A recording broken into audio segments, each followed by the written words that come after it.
It's 7:18 in the morning. You're still in your pajamas, your coffee is already cold, and your 2-year-old is on the kitchen floor screaming because you didn't give them the green cup. You try to stay calm. No, you can't throw the cup. No, we're not changing cups again. No, I said no. Stop it. With every no, your toddler gets louder. Your heart rate goes up, your patience goes down, and before breakfast, you already feel like you've failed the day. If that sounds familiar, you're not alone. Most parents slide into this pattern without even noticing.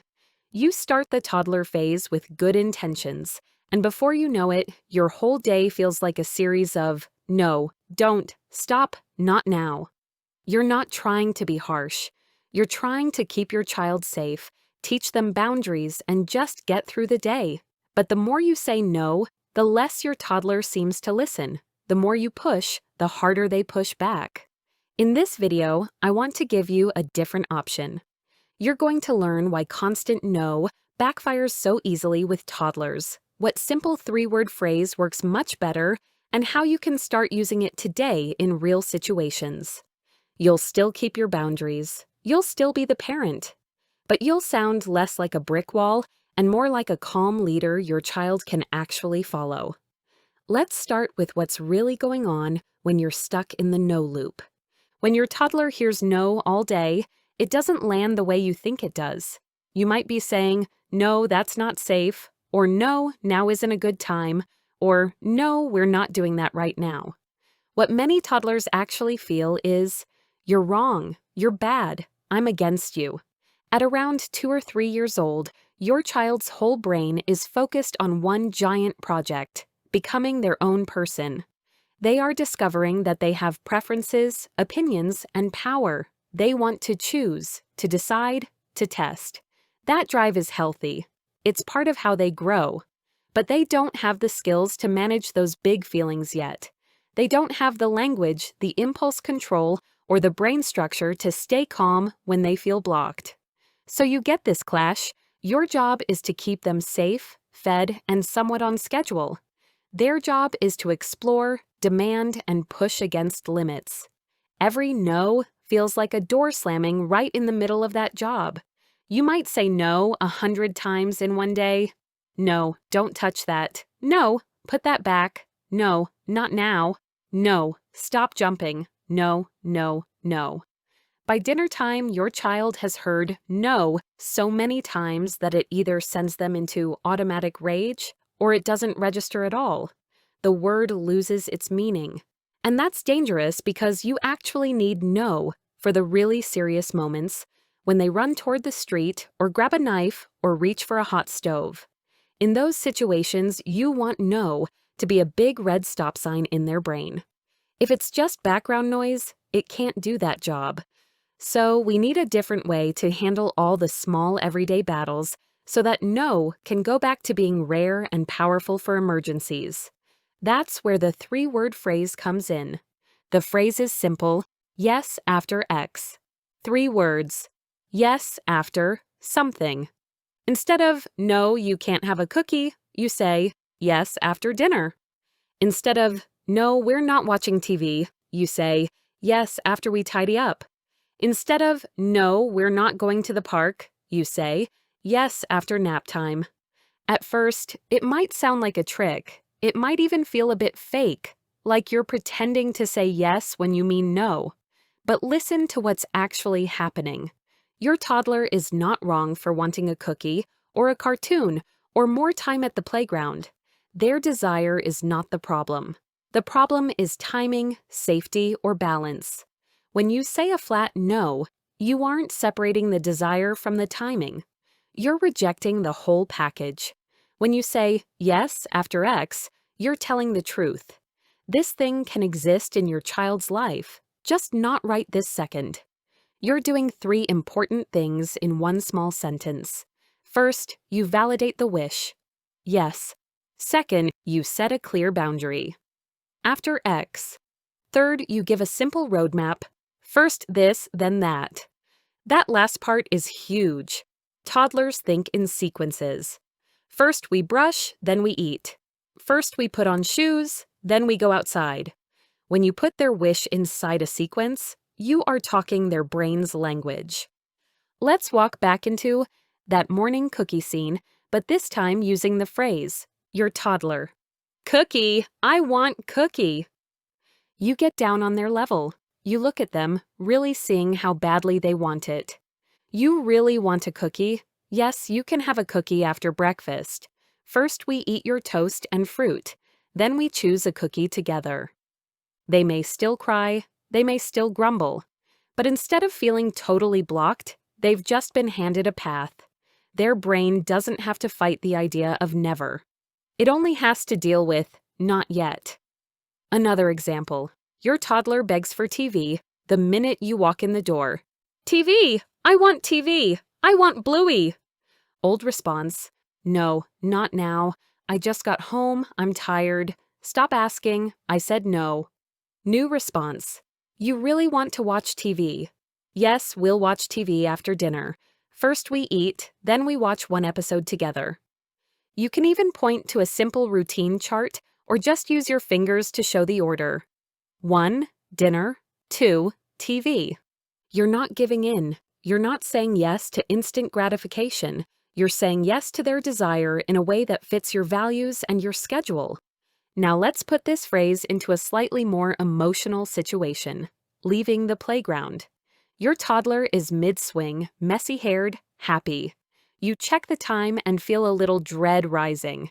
You know what's coming. We have to go now. No, I don't want to go. No home, no.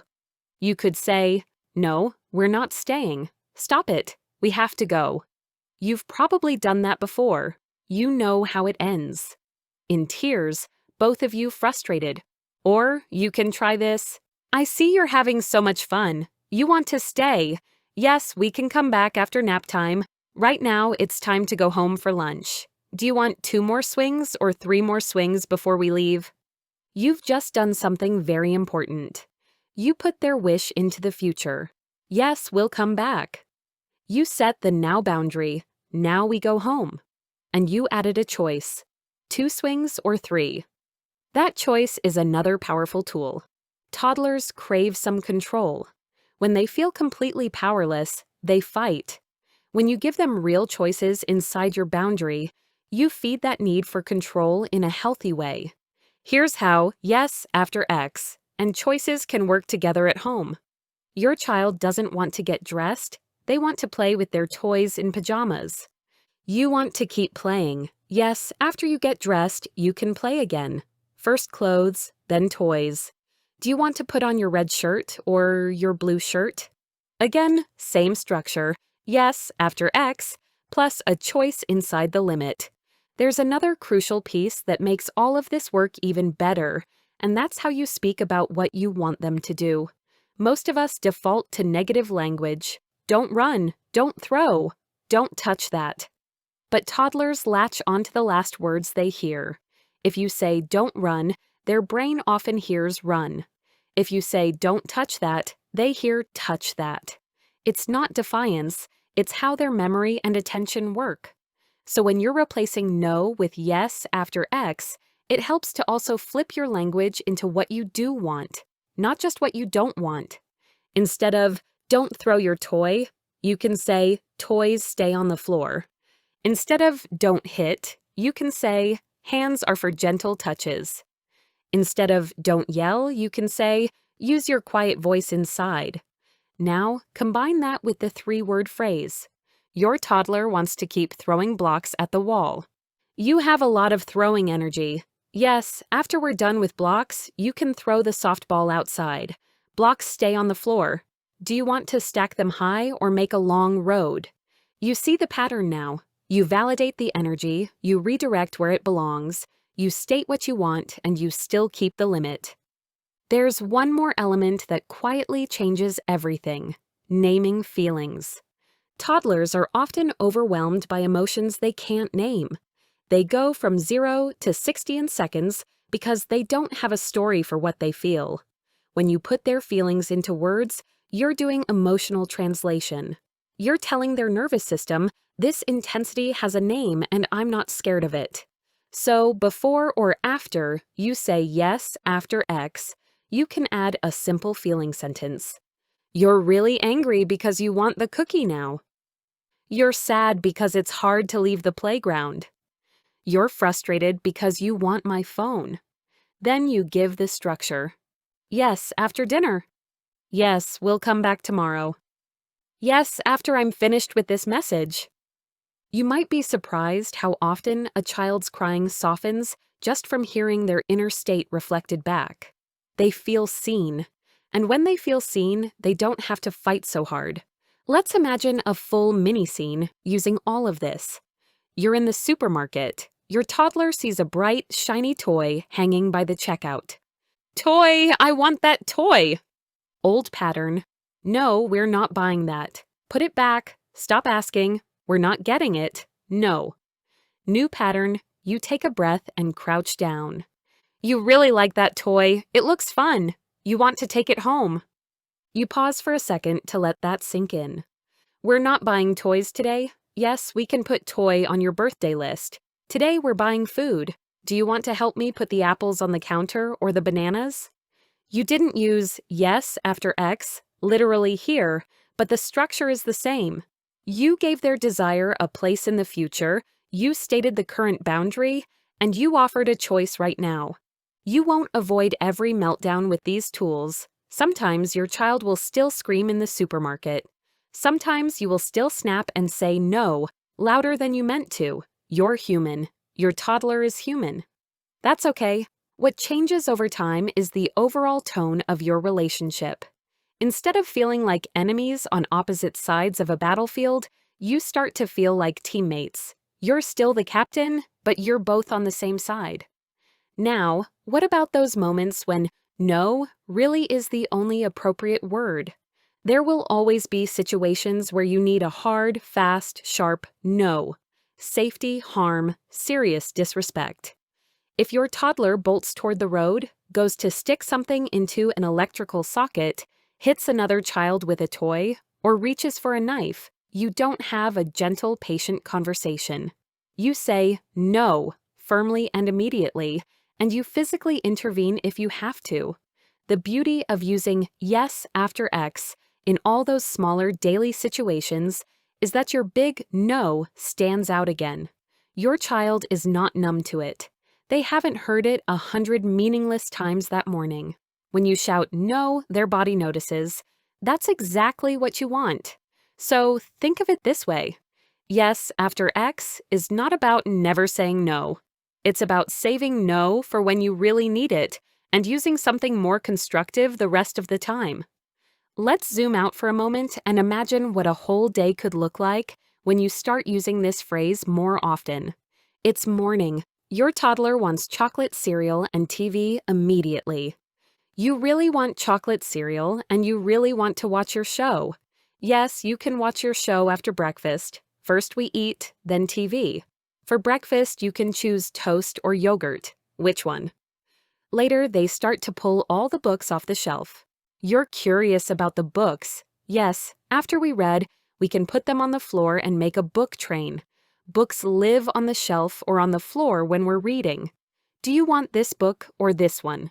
At the park, it's time to go. You love the slide. You want to stay. Yes, we'll come back after nap. Right now, we're going home. Do you want to hop like a bunny to the car or stomp like a dinosaur? Before dinner, they ask for cookies. You really want a cookie. Yes, you can have a cookie after dinner.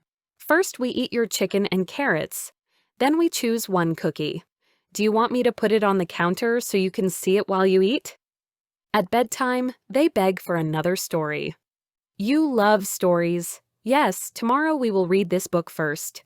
Tonight, we already read 3. Now it's sleep time. Do you want the door a little open or closed? All day long, you're repeating the same patterns, seeing, naming, guiding, and putting their wishes into a structure that makes sense.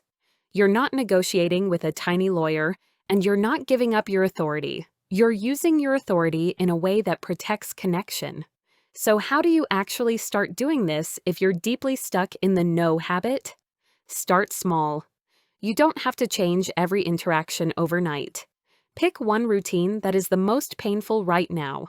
Maybe it's TV time, maybe it's snacks, maybe it's leaving the playground or putting on clothes or going to bed. Choose just one. Then decide on one yes after X sentence you're going to use for that routine. Yes after dinner. Yes after we tidy up. Yes after nap. Yes tomorrow. Write it down if you need to. Put it on a sticky note on the fridge or the TV. When the moment comes and your toddler starts asking, instead of launching into all the reasons you want to say no, pause for a second, take a breath, then use your sentence. If you forget and say no first, you can still catch yourself and gently switch. No, we're not watching TV now. Actually, you really want to watch TV. Yes, we'll watch after dinner. First dinner, then TV. Your toddler will probably test you. They will cry, bargain, and push. That doesn't mean it's not working. That means they are trying to understand whether this new pattern is real. If you stay calm, repeat your phrase, and follow through on your after, their brain slowly learns, okay, when my parent says this, it happens. I can relax.